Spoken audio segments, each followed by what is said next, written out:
Hello and marhaba, Nazha here. In this video we are going to learn one of the most common ways of saying hello in Arabic. Ready? جاهزين? Let's go. يلا. So for students who already know how to read Arabic, let's read this word together. So the meme with fatha is ma, ra with sukun r, ha with fatha ha, ba, and then an alif with double fatha, ban. Marhaban. Repeat after me. Marhaban. For students who don't know how to read Arabic yet, which I would really recommend, we will see it here. Marhaban. Marhaban.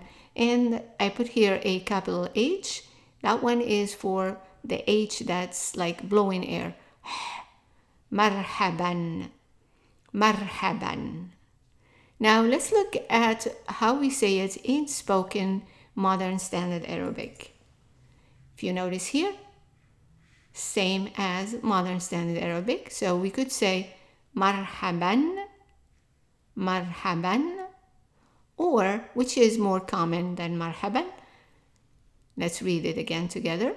Mim with fatha ma, ra with sukun r, ha with fatha ha, and then ba with an alif and one fatha. And it will become marhaba, marhaba. So you see it here, marhaba, marhaba.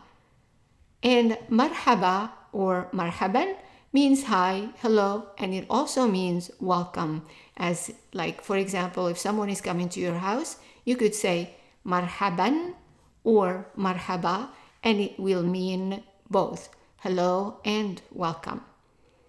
So the rules that we learned from this lesson, how to change modern standard Arabic into a spoken modern standard Arabic, it's sometimes we can keep the same thing, or if we have an adverb like marhaban with double fatha, then we drop the double fatha and we replace it with one fatha.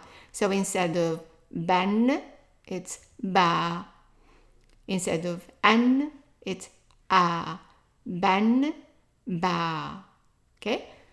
But there are some exceptions. So the first exception is in some adverbs, not too many but few adverbs, the tanween fatha is kept. For example, the word shukran, shukran, which means thank you, will always be shukran, whether it's in modern standard Arabic or in spoken modern standard Arabic. The other case here is when the word ends with ta marbuta or with a hamza. Then the rules are different.